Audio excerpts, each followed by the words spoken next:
It was quiet in the Daxari skyport, the kind of silence that felt like it had weight. No ships moving, no calls over the comms, just a low hum of energy fields flickering like invisible curtains across the hangar. Commander Zale stood on the observation deck, staring out at the black stretch of space. His forehead narrowed, his skin pale blue under the cold lighting. "Is it true?" asked Errol, his junior, stepping beside him. She was younger, still in training, but the fear in her voice wasn't from inexperience. It was something deeper, ancient. Zale didn't look at her right away. He kept watching the stars, as if expecting something to crawl out from them. They decoded it. He finally said, "The signal was real and it's human." Errol's breath caught in her throat. "But humans went extinct 40,000 years ago, before the Second Galactic Age. That can't be." Zale turned to her now. "We always thought that. Now we're not so sure. It had come 3 cycles ago. An anomaly first detected on the edge of the abandoned Virex cluster, a dead sector. Radio silence for thousands of years. But something had stirred, a pulse so old yet so precise it couldn't be natural.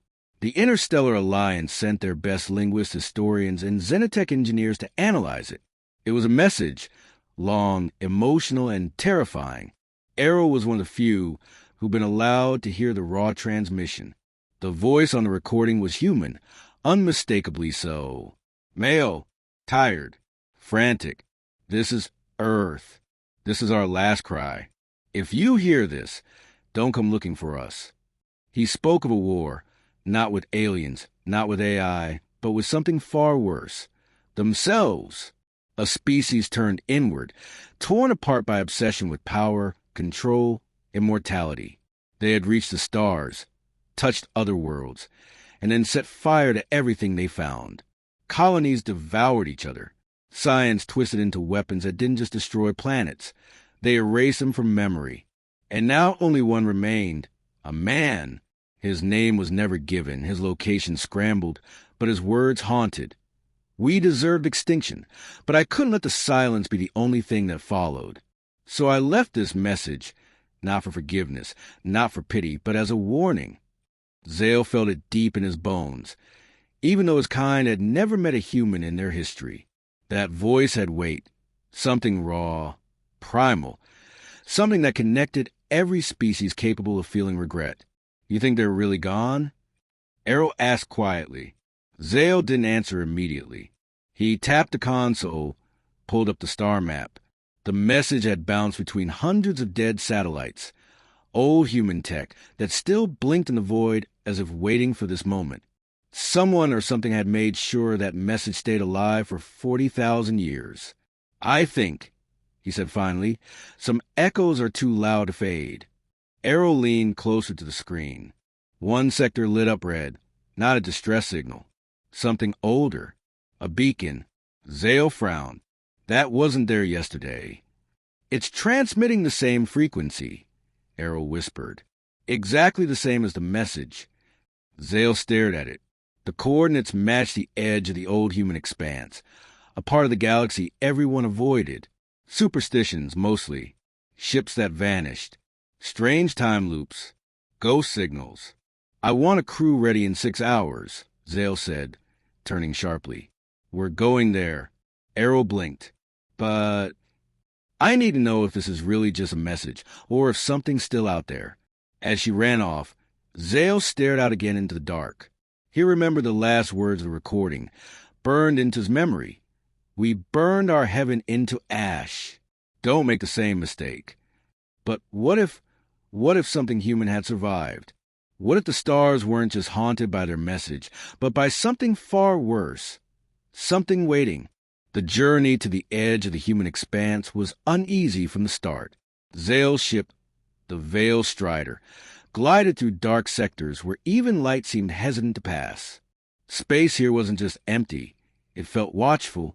They were 5 days into hyperslip travel, and already the crew was restless. Systems flickered without cause. Dreams turned violent. Even the air felt off. Errol sat in her bunk, staring at the same blinking line of coordinates that had brought them here. It hadn't stopped transmitting since they left Daxari space.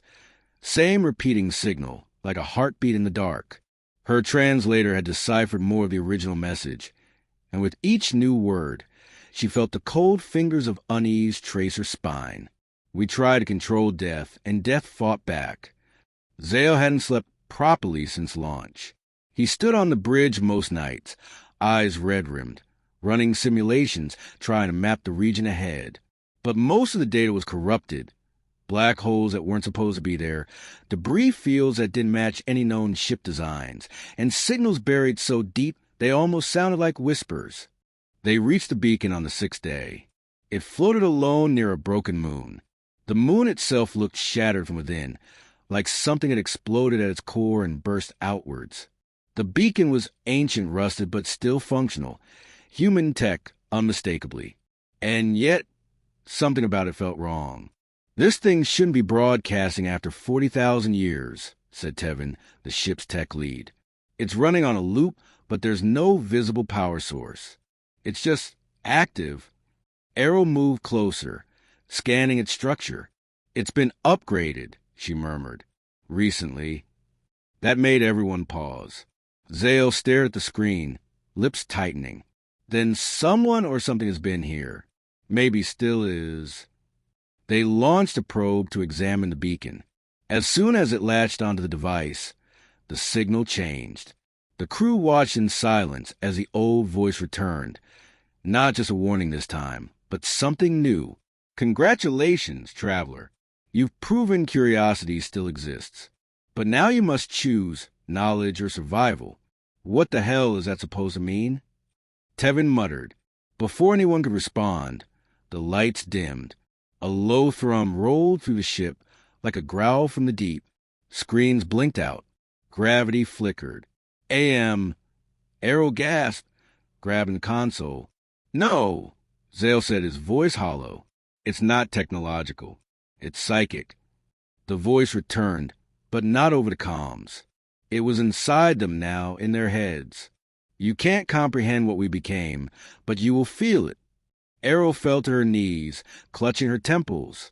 Images flashed behind her eyes. Cities falling upward into the sky. People twisted into light screaming, stars, and something massive wrapped in wires and bone watching from behind a shattered veil. "Commander!" she shouted, but Zale wasn't moving. He stood frozen, eyes wide, caught in something she couldn't see. With a desperate jolt, she activated a manual override on the comms and cut power to the probe. Instantly, the beacon went silent. The psychic pressure vanished. The crew gasped, one by one, as the darkness inside their heads receded. Zale blinked, staggered, then caught himself on the console. "What the hell was that?" he rasped. Arrow was pale, her voice trembling. That wasn't a message. It was a trap. Silence followed. The crew exchanged looks, some terrified, some angry, most just shaken. Zale turned back to the view screen. The beacon was still there, dead and quiet again, floating above the broken moon. But something had changed. The ship's scanners were now picking up structures on the dark side of the moon, massive, buried deep within the rock, long dormant and waking up. "You still want to go down there?" Tevin asked, barely keeping the fear from his voice. Zale didn't hesitate. "We're already here. And whatever that was, it's just the beginning." The crew looked toward the moon. They came chasing a message. Now the stars were whispering something else. "They're not extinct." The shuttle descended toward the fractured moon in tense silence. Everyone on board was quiet. Too quiet. Even the usual chatter of instruments seemed subdued, like the ship itself was holding its breath. Outside the small viewports, jagged spires of rock jutted from the surface like broken teeth. The terrain looked unnatural, like it had been sculpted by something that hated symmetry or sanity. Arrow sat strapped in beside Zale, eyes scanning the data feeds on her wrist pad. "We're approaching the signal's origin point. There's a structure buried half a click below the surface. The materials are unknown, not metal, not organic. Something else." Zale gave a small nod. "Keep recording everything." This moon might be the key to understanding what the humans became. They touched down in a crater filled with glassy, obsidian-like dust that shimmered under their boots. The structure's entrance was exactly where the scans predicted, half submerged under rock and pulsing with faint red light, like a heartbeat beneath the ground. Tevin examined it closely. There's no lock, no control panel, but it reacts to us, like it's reading our biosigns. The moment Zale stepped forward, the wall dissolved into smoke and opened a narrow corridor before them. Errol stared in disbelief. It's keyed to humanoids. Inside, the corridor walls were lined with something that looked like bone, but moved like muscle. Pulses of light ran along veins in the walls, guiding them forward. Every step echoed too loudly, even though the air was thick and damp, like breathing inside a lung. Then came the voices, not loud, not spoken, just whispers in the back of their minds. Too faint to understand, but strong enough to feel. Regret, pain, shame. They moved deeper, and soon the hallway opened into a massive chamber that looked like the inside of a cathedral. Twisting spires, hanging constructs like chandeliers made to preserve memories, flickering images floating in glass orbs, human cities, children playing, lovers embracing, and then fire, explosions, screams. Zale stepped forward and touched one of the orbs. It lit up. The voice returned. Memory Fragment 314, The Fall of Europa Colony. Suddenly, the chamber shifted. The crew was no longer standing in a room. They were inside the memory. The sky above them was deep red. Buildings melted as swarms of nanites devoured the colony. People ran, some already breaking apart mid-sprint as their bodies crumbled into gray dust. A child screamed for her mother, who disintegrated before their eyes. Zale reached out, but his hand passed through her. It's a projection. No, a recording. But real. Too real. Then came the figure. It stood taller than a normal human, cloaked in black and silver. No face, just a void. It moved through the chaos untouched, leaving trails of silence behind it. Everything it passed simply stopped existing. "Who? What is that?" Errol asked, her voice shaking. The recording paused. The voice returned. Designation: Echo Sovereign. Phase 3 Human Evolution. Result: catastrophic failure. The scene dissolved. They were back in the chamber, gasping for air. Errol dropped to her knees. They didn't go extinct. They evolved into something wrong. Tevin looked like he was going to be sick. They killed their own kind with a thought. That's not evolution. That's damnation. Zale stood still, processing. They reached the pinnacle of control. No war, no hunger, no dissent. But they lost what made them human. They didn't die out. They chose to change. Suddenly, the room dimmed. Another voice echoed, deeper, older. "You shouldn't have come." Lights flared in the walls. A figure materialized before them, floating above the ground. Featureless, wrapped in metal strands that pulsed like nerves. It wasn't a hologram. It was real, and it was watching them. "I am Remnant One," it said. "The last witness. The last warden." Zale stepped forward, tense. "You're human.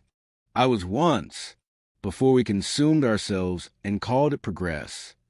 Errol tried to speak, but the figure raised a hand. Her voice died in her throat. "You opened the memory. You heard the message. Now you must see the truth." The chamber began to shift again, walls folding inward, forming a new corridor, one leading even deeper beneath the surface. The last words of Remnant One echoed through them, not just in sound but in thought. "If you turn back now, you might live. But if you go forward, you'll never be the same again." They stepped forward, not because they were brave, but because they couldn't turn back. Not after what they'd seen. Not after what they felt. The corridor leading deeper into the moon wasn't made of walls anymore. It was memory. Living memory. The floor shimmered with moving images, flickers of Earth's past. Sometimes beautiful, sometimes horrific. Errol walked carefully. each step sending ripples to the floor like it was liquid thought. One moment she saw a newborn in a sterile lab, held by gloved hands. The next, a city crumbling under a storm of black ash. Everything they'd been told about human extinction was unraveling. The truth wasn't death. It was transformation. And it was terrifying. Remnant One hovered beside them, silent, guiding them with no words.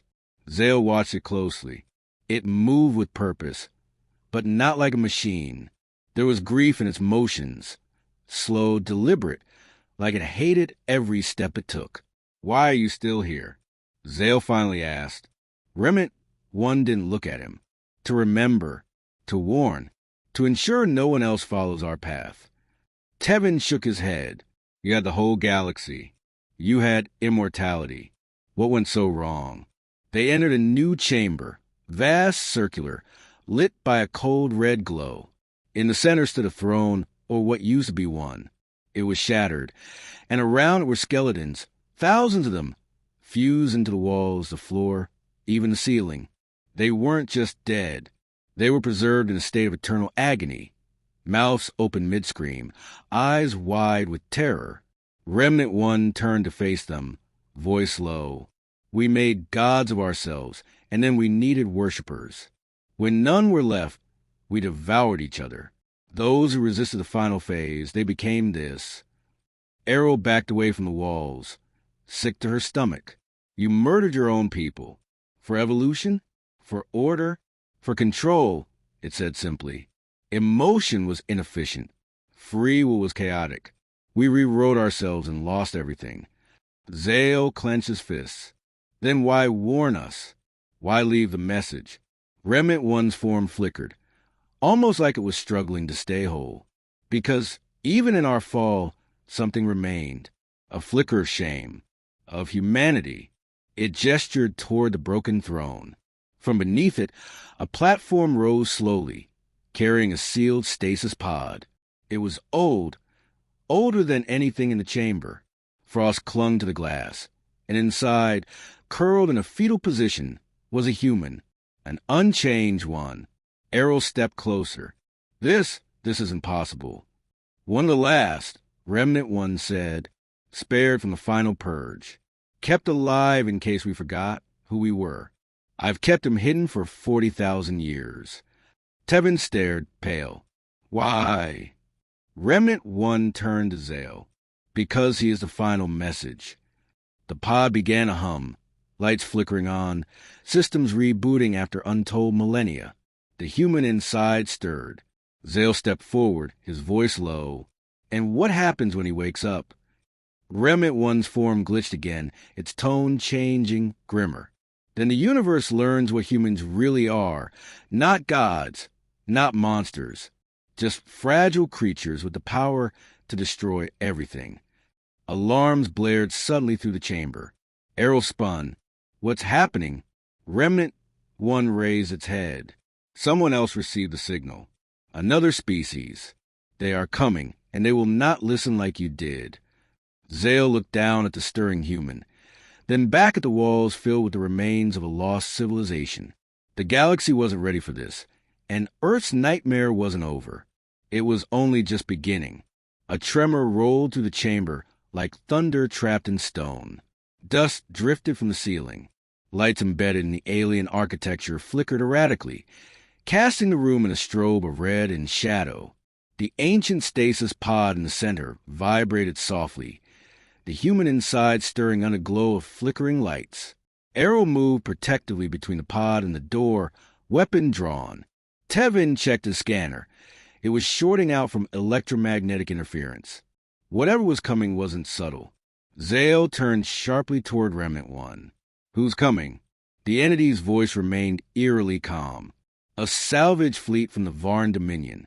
10 ships, non-diplomatic class, drawn by the signal. They have no context. They believe they found a derelict human stronghold." Tevin swore under his breath. "Varn don't ask questions. They just take." Zale clenched his jaw. "Can we seal this chamber?" "No," Remnant One replied. "You open the path. They will follow it. The pod let out a soft hiss, mist curling around the edges as systems completed the revival protocol. A low-pitched tone thrummed through the floor. The human inside moved again, more definitively this time. A twitch of the hand, a shift in the chest, then a sudden breath that rattled like old leaves. Errol's eyes widened. He's waking up. Zale felt the weight of it hit him all at once. They were standing beside a piece of Earth's purest past, untouched by the madness of what came after. A survivor, not just a time but of extinction by design. A man pulled from death itself to witness the end of history's greatest lie. And now they had uninvited guests on the way. The walls rippled. A display formed midair, a view from orbit. 10 Varn ships breaking from hyperslip, engines burning like blue comets, descending fast. Heavily armed, heavily shielded. "We have minutes," Errol said, scanning the chamber. Remnant 1 hovered beside the pod. He cannot be moved yet. His real awakening is delicate. If interrupted, he will die, and with him the truth. Zale faced the entrance. "Then we hold them off." Tevin let out a nervous laugh. "Us against a Varn strike team?" Zale's eyes were steel. "Yes, because if they find him, they'll turn him into a weapon. They won't care who he is. They'll twist Earth's last survivor into their next warhead." Silence. Then Errol stepped beside him. "All right, let's make sure they never get the chance." Tevin cursed again, then loaded his plasma repeater. "This is the worst damn first contact mission I've ever been on." The walls around them shifted again, forming barricades and corridors. The structure was responding to the threat, protecting the pod. It recognized the danger. Remnant 1 floated toward a control node and placed his hand against it. "I will delay them. I cannot stop them." Zale nodded. "Buy us 10 minutes. That's all we need." Moments later, the first shockwave hit. The outer chamber exploded in a flash of heat and shrapnel. Varn breachers swarmed through, all jagged armor and glowing eyes. They moved with terrifying precision, weapons ready, minds empty of fear. Errol opened fire. Contact. The fight erupted like lightning. Tevin covered the left flank, spraying suppressive fire into the corridor as the Varn advanced. Errol moved with brutal grace, taking down 2 with pinpoint shots before diving behind a pillar. Zale surged forward, rifle blazing, fury in every pull to trigger. And behind them, the pod glowed brighter. The man inside opened his eyes, just 2 pinpricks of blue light. He didn't speak, didn't panic, just watched. And as the Varn closed in, something ancient flickered behind his stare. Not confusion, not fear. Recognition. The ship shook again. Another blast, this one closer. Remnant 1 turned sharply. They've reached the inner sanctum. They will breach in 60 seconds. Zale shouted over the chaos. What happens when he fully wakes up? Remnant 1's voice grew solemn. He remembers. A pause. Everything. Errol turned, blood on her face, her voice trembling. And what if remembering breaks him? Remnant 1 didn't answer, because it didn't have to. They all felt the energy shift in the chamber, like something older than memory had stirred, stretched its limbs, and was rising again. Earth's last sun had returned, and the stars would never be the same. The world changed the moment he stood, not slowly, not gently. It was like reality noticed him again. The air thickened.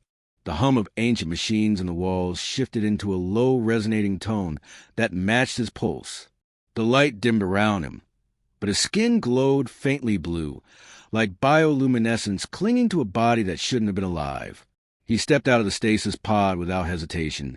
No stumble, no confusion, just quiet purpose. Zale took a cautious step forward, weapon lowered. "Do you know who you are?" The man turned to him, his voice calm, steady, unnaturally clear. "I am Isaac," a name that didn't echo through history. Not in the archives, not in the human legacy. Just Isaac. Errol flinched as another explosion shook the structure. The Varn were closing in again, pushing through Remnant 1's final defense protocols. The alien corridors were folding, collapsing, trying to trap the invaders. But it wasn't enough. They were coming, dozens of them, maybe more. Remnant 1 hovered beside Isaac, its flickering form slightly more stable now. You are awake. Too soon. Isaac looked at the destruction around him, eyes absorbing everything.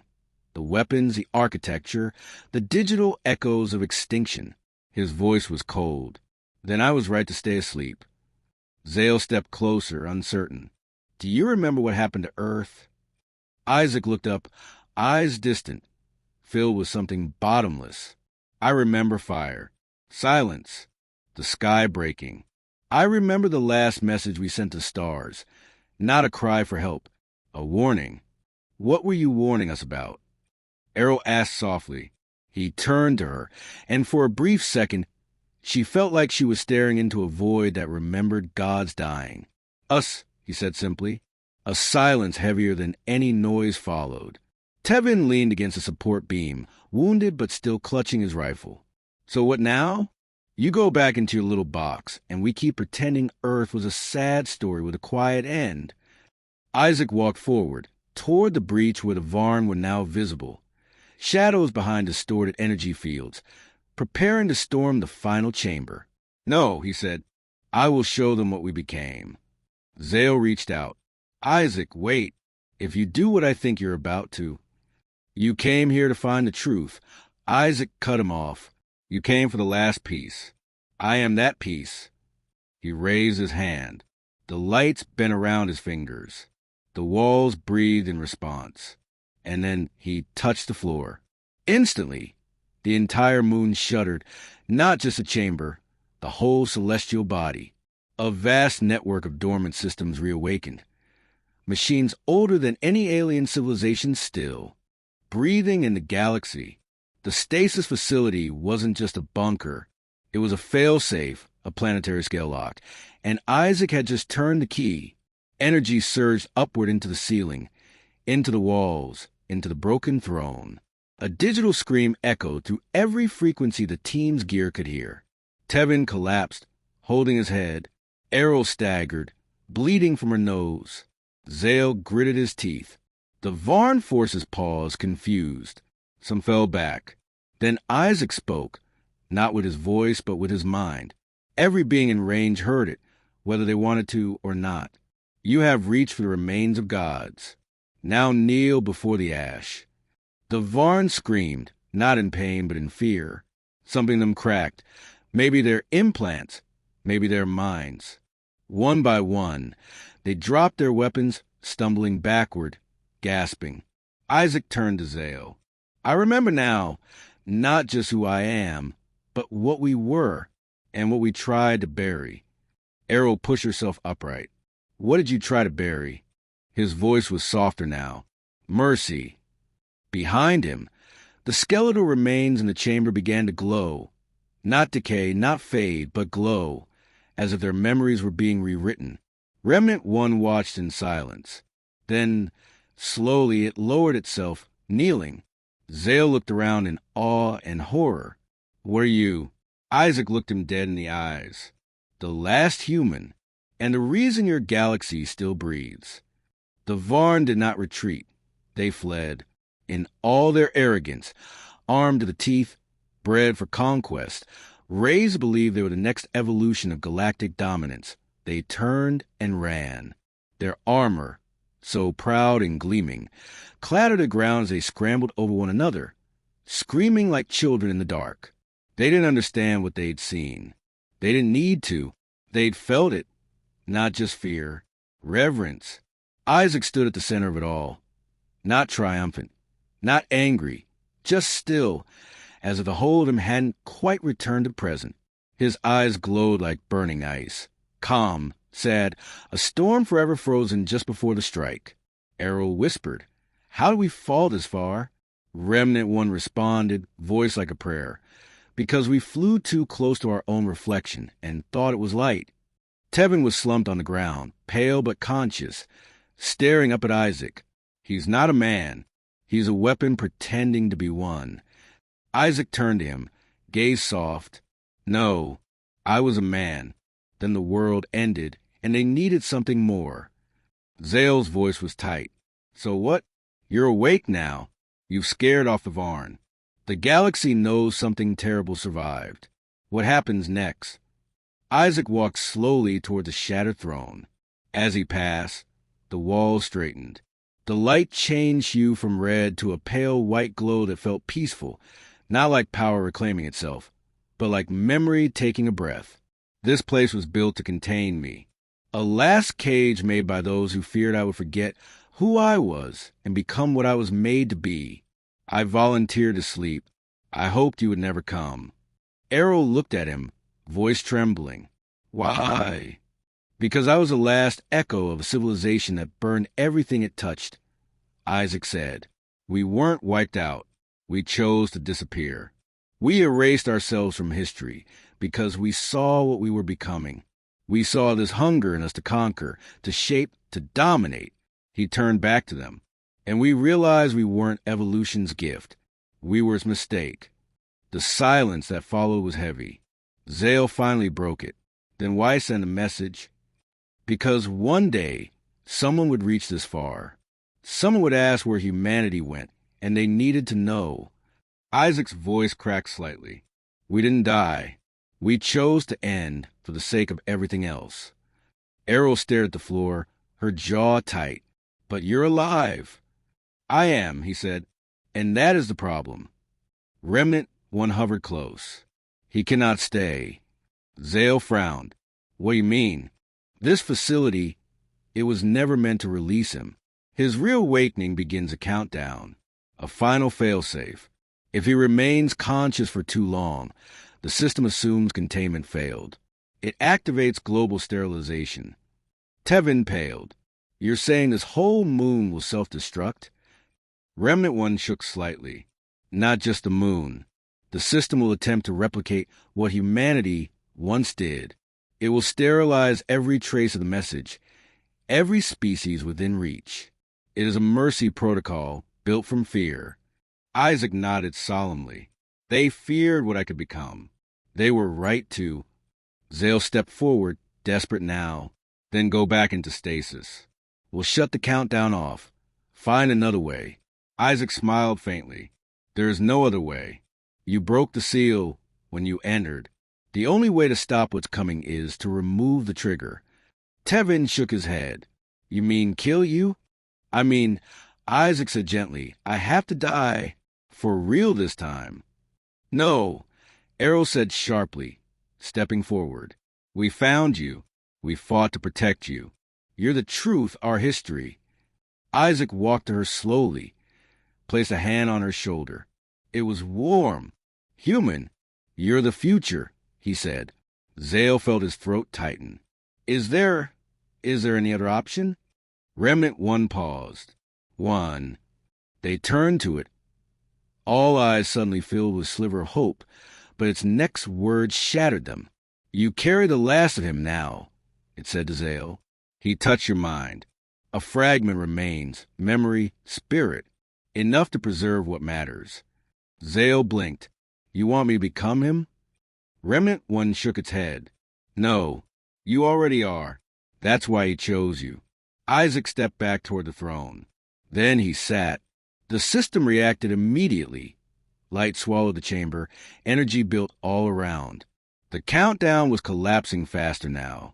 He looked up one last time, not scared, at peace. Tell them, he said to Zale. Tell the stars we tried.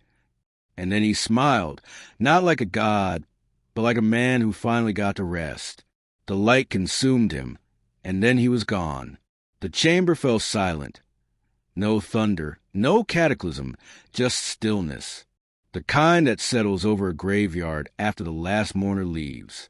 Zale stood there, numb, hands trembling, watching the space where Isaac had just been. No bones, no ashes, not even dust. Just air, the kind of absence that screamed louder than any explosion. Errol wiped her face with a shaking hand. He's really gone. Remnant One's form flickered weakly now, dimmer than before. Yes, the fail-safe detected voluntary termination. The purge protocols have been halted. The system is mourning. Zale turned to it, voice hollow. Can systems mourn? Remnant 1 pulsed gently. When they're built by those who learn regret too late. Yes. Tevin limped forward, blood drying on his shirt. We came here for answers. I don't even know what we're bringing back now. Zale finally spoke, quieter than before. Not answers. Warnings. Errol sat down beside the throne, staring into the faint glow still pulsing from the ancient machinery. You believe what he said? That humanity chose extinction. Zale nodded. I think they saw what we all pretend isn't there, that the thirst for dominance never really goes away, that the smartest species aren't always the kindest, that power without restraint becomes plague. He looked down at his palms, as if checking for something invisible, and maybe he was, because something was there, a presence, a whisper, not Isaac's consciousness, but something like residue, memory, as if the galaxy's last human had passed on his final thoughts in a language older than words. Errol whispered, So what now? Zale rose. The ceiling of the facility slowly peeled open, revealing a black sky speckled with distant stars. Their ship remained in orbit, summoned by Remnant 1's final command. The escape path was clear now. We go back, he said. We tell the story. Tevin raised a brow. And what? Warn the galaxy that we were monsters once. Zale turned toward the exit, his eyes harder than before. No, we warned them that we could be again. Errol followed, silent. Tevin sighed and limped after. Remnant 1 hovered behind, its light nearly extinguished. Will you preserve his memory accurately? Zale paused at the doorway. We'll tell the truth, even the parts that hurt, especially those. He stepped into the corridor. As they moved toward the ship, the corridor lit up with every step, recognizing them not as intruders but as something different now. Carriers of legacy long thought dead. The stasis moon didn't crumble, didn't vanish. It just closed its eyes again. Far above, the ship opened its hatch, welcoming them back aboard. Systems flickered online as they stepped through the airlock, the weight of what they'd witnessed hanging heavy in the air between them. Zale moved to the bridge in silence, his thoughts no longer entirely his own. The fragment of Isaac lingered like a shadow behind his eyes, not controlling, just present, watching through him. Set course for Daxari, he said, voice flat as the ship's engines hummed to life. Errol took her station, fingers trembling slightly on the console. What do we tell them when we arrive? Tevin slumped in his chair, medical nanites working on his wounds. How do you even begin to explain what we just saw? Zale watched the broken moon recede through the view screen. We tell them humanity chose its own end, that they evolved into gods, realized what they become, and erased themselves to protect the stars. But as the ship pulled away, the sensors blared. Red warnings flashed across every console. Commander! Errol shouted, fingers flying across her station. Energy spiked from the moon's core. The view screen showed it. A pulse of blue light erupting from beneath the surface, racing through the crust like veins of lightning. Tevin's eyes widened, but Isaac stopped the protocol. The failsafe was deactivated. Zale gripped the console. That's not the failsafe. His voice changed slightly, an echo of something older beneath his words. It's a message beacon. The moon's surface cracked, not with destruction but with purpose. Fractures forming intricate patterns, symbols that shifted and changed as they watched. The entire celestial body was transforming into a vast transmitter. What's it doing? Errol asked, voice barely above a whisper. Zale knew. The fragment in him knew. It's telling the truth. To everyone. The pulse shot outward from the moon in a perfect sphere of energy, passing harmlessly through their ship before accelerating to speeds beyond measurement. It would reach every corner of the galaxy within hours. We need to stop it, Tevin shouted. If every species learns what happened here. We can't stop it, Zale said. And we shouldn't. The console before him lit up with incoming transmissions, hundreds then thousands. Every ship, station, and colony within range was receiving fragments of human history. The truth was spreading like wildfire across the stars. Errol's console beeped urgently. "Commander, we have incoming." Multiple ships dropping out of hyperslip. The view screen shifted. A dozen vessels materialized near the moon. Sleek, predatory ships that glowed with sinister purpose. Not Varn this time. Something worse. Chiron warships.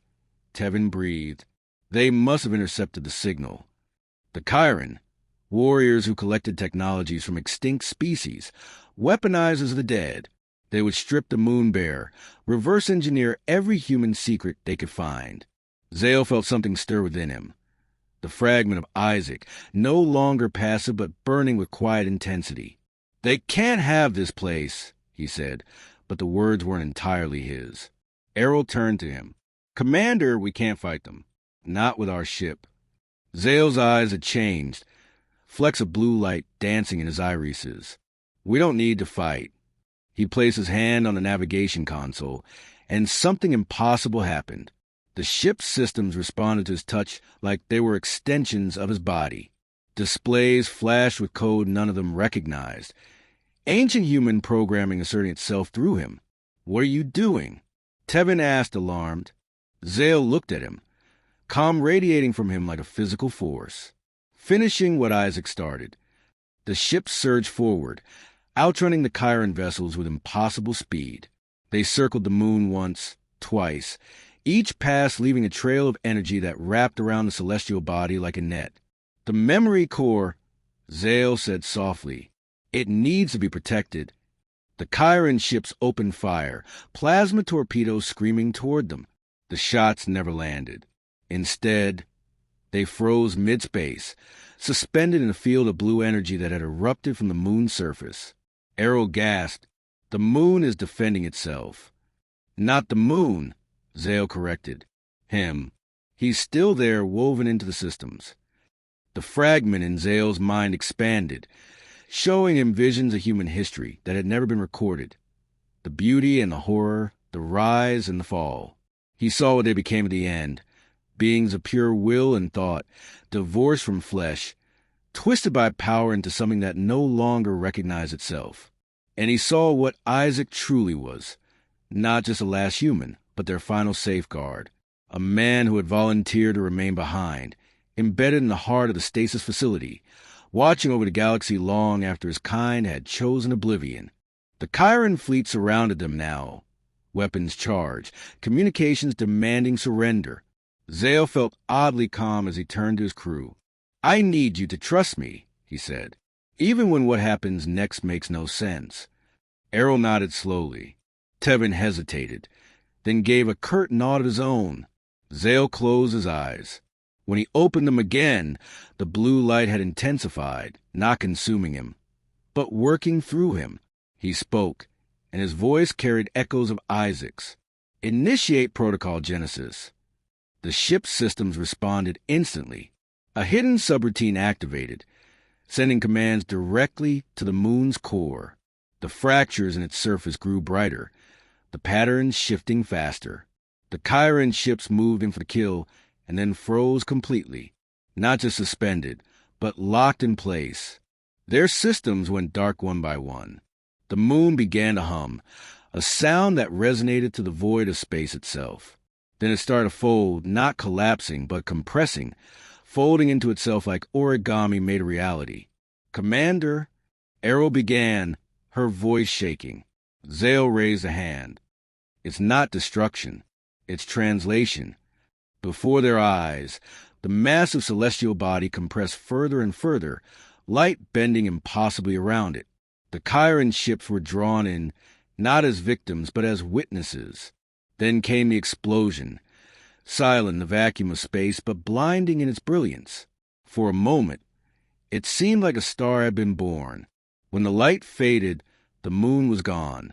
In its place floated a perfect sphere of swirling energy, a self-contained pocket of space-time, neither here nor gone. The Chiron ships orbited it helplessly, unable to approach or retreat. Tevin stared in disbelief. "What did you do?" The blue light in Zale's eyes slowly dimmed, though it didn't vanish completely. Isaac didn't just leave a message. He left a choice. The sphere pulsed gently, like a heartbeat. This was always the plan, Zale continued. Not extinction, but transformation. Humanity didn't just die out or destroy themselves. They became something else, something beyond physical form. They created a bridge between existence and what lies beyond it. Arrow moved closer to the view screen. You're saying they evolved? Not the way they feared, Zale said. They transcended, became something neither god nor monster. Just different. The sphere continued to pulse, each beat sending out waves of data. Knowledge, history, warnings, all encoded in a language every species could somehow understand. Isaac was the gatekeeper, Zale explained. The one who remained behind to ensure the bridge would open only when the galaxy was ready. When someone came looking not for power, but for truth. Tevin frowned. But how do you know all this? Zale touched his temple. Because he's showing me. He's still here, pardon me now. The sphere began to expand, not threatening but inviting. Images formed in its swirling surface. Earth as it once was, green and blue and beautiful. Humans living, loving, creating, destroying. Their rise, their fall, their choice. What happens now? Arrow asked quietly. Zale turned to her, a sad smile on his face. Now we deliver the message. Not just that humanity failed, but that they found a way forward, a warning and a hope. The ship systems came fully back online, plotting a course for Daxari. The Chiron vessels remained trapped in the sphere's orbit, unable to interfere, but forced to witness. As they pulled away, Zale took one last look at the sphere, at what remained of humanity's legacy. He felt the fragment of Isaac stir within him, not fading but settling in, becoming part of him. They weren't monsters in the end, he said softly, just beings who went too far, too fast, who looked into the void and saw themselves. The ship accelerated into hyperslip, leaving behind the sphere and its captive audience. But the message continued to spread, not just data but understanding, racing to the galaxy faster than light itself. Somewhere in the heart of that sphere, Isaac remained, neither dead nor alive, but transformed, the last human and the first of something new, a bridge between what was and what could be.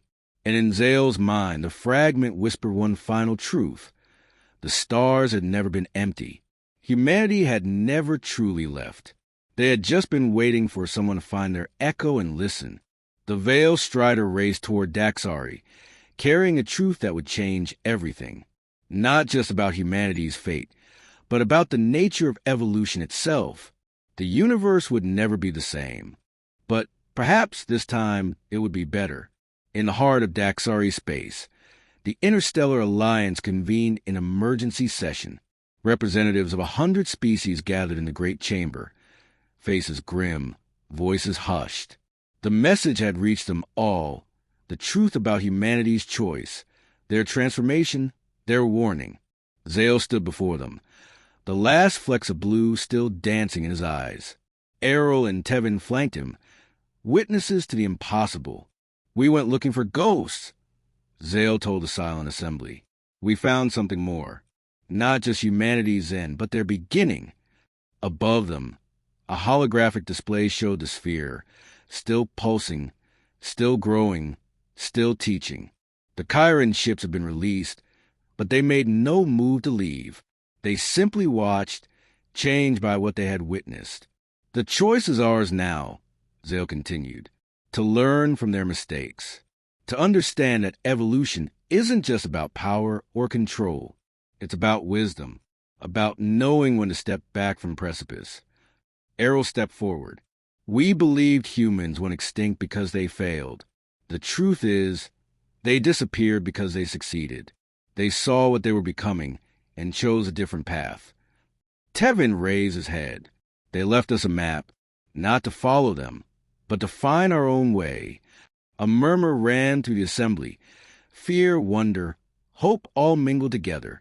The galaxy stood at a crossroads, just as humanity once had. Zale felt the fragment of Isaac stir one last time. Not directing, not controlling, just witnessing. Then it settled deeper, becoming truly part of him. Not a separate voice, but a new perspective, integrated into who he was. The message isn't just a warning, Zale said finally. It's an invitation to be better than they were, to learn from their journey, to remember that even gods can fall, and even the fallen can find redemption. The assembly fell silent, the weight of history pressing down on them all. Then, one by one, they began to nod. A new age was dawning, one shaped not by fear of extinction, but by understanding, by memory, by choice. The stars watched in silence, ancient and patient, waiting to see what would rise from the echoes of Earth. And somewhere, in a place beyond physical form, the last of humanity smiled. The end was just a beginning, after all.